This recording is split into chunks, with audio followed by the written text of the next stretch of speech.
Hello everybody and welcome back to another Pokémon Emerald video. Today I will be finishing off the Lati twins. And so it's time for Latios to show us what it is made of. On paper, Latios seems to be the best one of the two, at least for solo runs.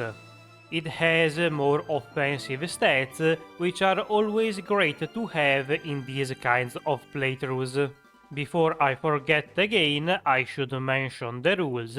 I can only use my starter in combat, I can't use items from my bag in battle, I can't raise my evasion in any way, and I can't use cheats or glitches. As many of you, I also thought that Latios would have a very easy time with the game, but that lasted until I got the Pokémon. You see, the initial moveset of Latios is extremely bad. First off, it has Psy-Wave, like Latias, which is not great, low damage, low accuracy, and all of that stuff. But the worst part is Memento. If you don't know, that move takes yourself out to lower the enemy stats. Now, why is that a problem? Because I cannot lose all of my VPs and use Struggle, and with only Psy-Wave as my other option, I cannot touch the Puchienas. And of course, the first trainer has one. Yay! I could have cheated in a few rare candies, but instead I decided to take the hard road. One eternity later. Finally, after 2 hours I reached level 20 and I can learn Dragon Breath, the first decent move of the run. With it I can defeat the Pochiena and finally progress with the rest of the game. The one good thing about all of that is that now I am way over leveled for this point in the game, and so nothing should be able to stop me from sweeping through with Dragon Breath. Even Roxanne, which is usually quite annoying and very tanky, cannot do much to stop me. Dragon Breath is considered special in this game, but also in the future ones, and so, since her Pokémons do not have much special defense, they are all defeated in 1 or 2 hits at most. Now that we have obtained the first badge, we can use Cut out of combat, but surprisingly it is not a required HM to beat the game. Instead, I can do the optional side quest to rescue the Pico, and I only included this one because I can take vengeance on more Puchienas. Once we sorted that issue and did a couple more things, we are almost ready to leave town, but before we can do so, we can take on May in the next optional fight. Her team is a bit stronger now, but nowhere near enough to survive the Dragon Breath assault. After defeating her, I felt confident in taking down Brawly, since all of his attacks are resisted, and once again, a much higher level Dragon Breath should be able to quickly get rid of all of his Pokémons. That is pretty much what happens. Brawly goes down even easier than Roxanne, as I am able to one-shot all of his Pokémons. Now that we have this badge too, we can proceed with the rest of the story and eventually we reach Slateport. Here we have to fight a couple more Team Aqua Grunts, and these guys too have dark types, but at this point it's not a problem for me. Unfortunately, since I grinded at such a low level, the benefits of that are starting to fade off. The level difference between me and the enemy Pokémons is getting closer with every new fight, and that's partially because I ended up skipping quite a few optional trainers just to save some time. Next we have the fight against May in the land bridge. and sure, her team improved a lot again. Grovyle even has a super effective move, but since I am still extremely strong compared to her, I can sweep through her team with the Dragon Breath. By defeating our rival here, we can get to Mobile, where there are a bunch more trainers around, and this time I did defeat quite a few of them, because Watson's Pokémons are decently leveled. This time around, I did not have enough money to buy a good move from the casino, and that's a bit of a problem since Magneton is still able to resist Dragon Breath. But much like with Latias, I can use Safeguard to at least protect myself from the paralysis. This time the fight against him goes much worse for me. He is able to use a lot of sonic booms and it lowers my HP by a lot. Fortunately, even with less than half HP, I am still able to finish off his last Pokémon Manectric, and with all of that, I can earn the third badge of the game. This one lets us use Rock Smash out of combat, and thanks to that I can break a couple of rocks that are impeding our process, and eventually I can enter the Meteorfall Caves, where we find the two teams having a bit of a chat. Here we are also informed about Max's plan to trigger the volcano, and of course we cannot let that happen. Sure, it's a bit foolish for Flannery's town to be built under the volcano, but it's not like we are any smarter in real life. Cough cough, Naples. Anyway, ignoring the Italian slander, we can proceed to defeat Max's team since he does not have anything too strong against us. With Levitate, I am immune to Camerupt's magnitude, and so this fight was quite easy. Much like the fight against our next gym leader, Flannery uses only fire and ground types. Since I can ignore the ground attacks with Levitate and resist the fire ones with the typing, I really do not think this fight will be any hard. I was so cocky to even not heal before starting it, and for once my cockiness was sort of justified and I did not get punished for it. Flannery tries to stall a bit with hyper potions on her Torkoal, but eventually she runs out and I can defeat her ace. Now that we have this badge too, we are somewhat done with this part of the region, and we have to backtrack quite a bit to reach one of the first towns, where we can find the gym of our dad Norman. He is by far the hardest gym fight I had so far, which is not saying much considering the competition, but he is actually quite decent. Especially because slacking crits me with a facade, cutting away like 70% of my HP in one hit. Fortunately, my damage output is also very high, so I can defeat the Yeti before he can move again. I had a bit of a scare with Linoon as he brings me into the red, but he is unable to defeat me, and so this gym badge is ours too. I'm not sure why, but this time around I did not teach Surf. I am sure it could have been decent, or at least probably more useful than Safeguard at this point. Anyway, by using that HM we can eventually reach the Weather Institute, where we defeat Team Aqua's Admiral Shelley, and just after that we have to take down our rival for the next encounter. To be honest, she did not stand a chance. This time I even have a stab psychic, which is much more powerful than Dragon Breath. The fight lasts a couple more turns than necessary, but that's not really a problem. After we inevitably defeat her, we have to take down the next gym leader, who is Winona. She specializes in flying types, and that's not really a problem for us.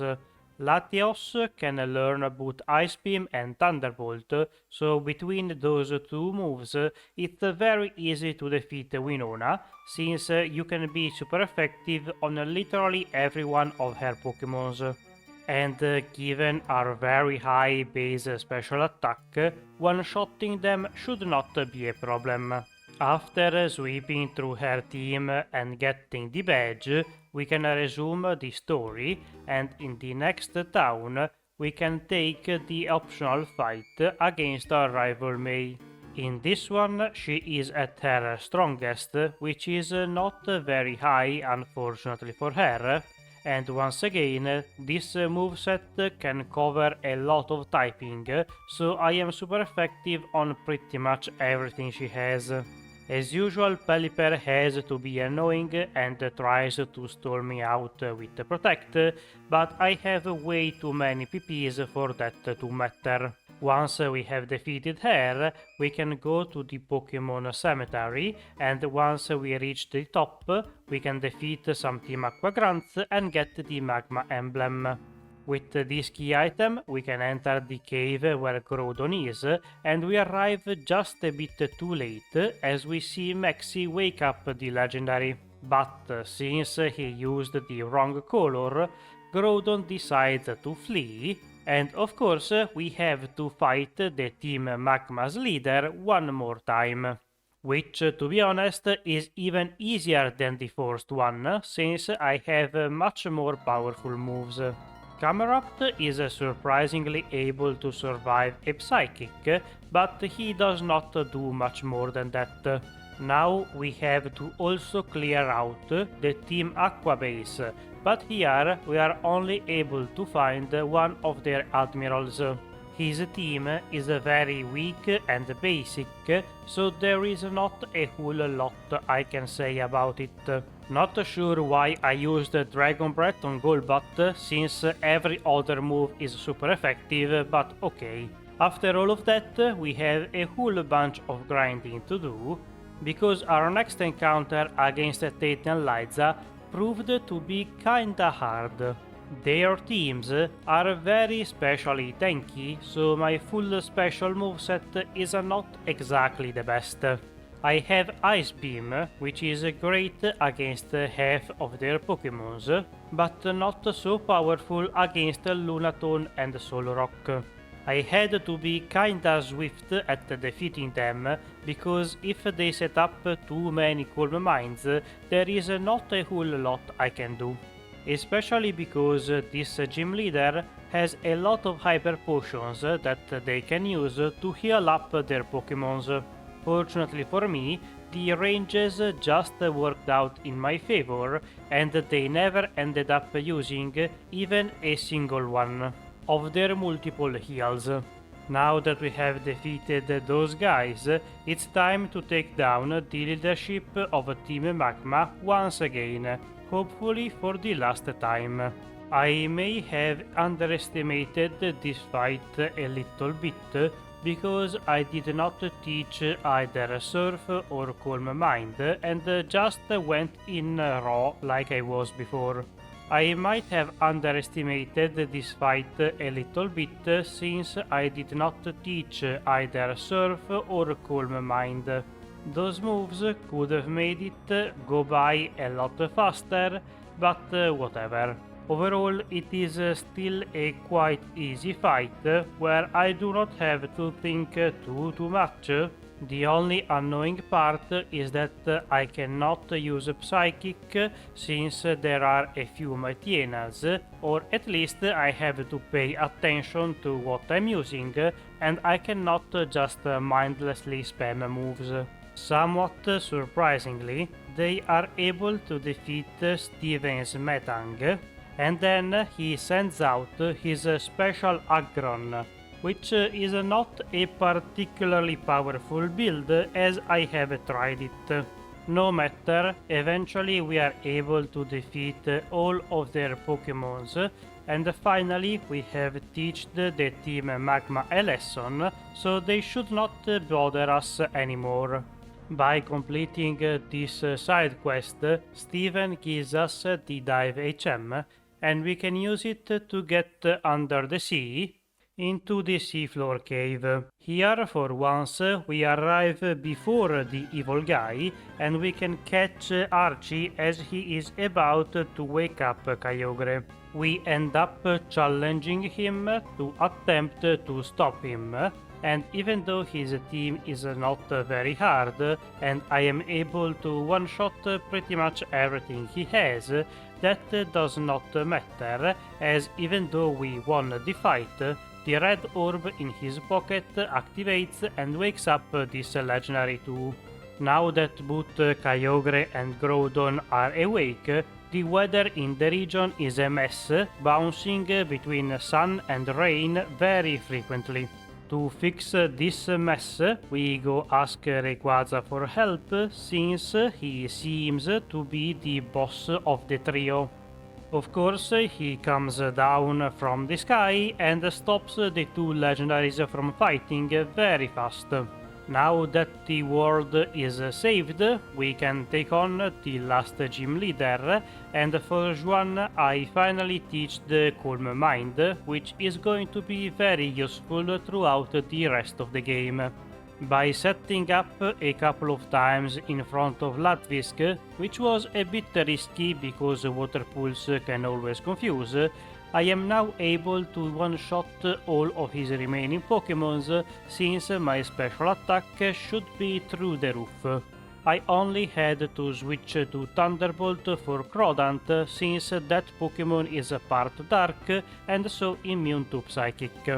After obtaining this badge very easily, we can finally enter the Victory Road, and here, just a couple of steps in, we are met by Wally. His team has grown a lot from the single Ralts that he had in Mobile, and it's not too bad, to be honest. I misclicked at the start. I meant to use Calm Mind, but since I moved around the moves, I ended up using Thunderbolt. In the end, it does not matter. I am still able to boost the next turn, and even with a single Calm Mind, there is little his team can do to stop me. The only thing that is somewhat annoying is Gardevoir, because thanks to his massive special defense, I am unable to one-shot it with only +1. The fight drags on a bit as Wally keeps healing his ace, but eventually I can defeat it too, and after clearing the rest of the cave, we can arrive at the league. Here, our first matchup is going to be against Sidney. He mostly uses dark types, which are very strong against us, since they have a major type advantage.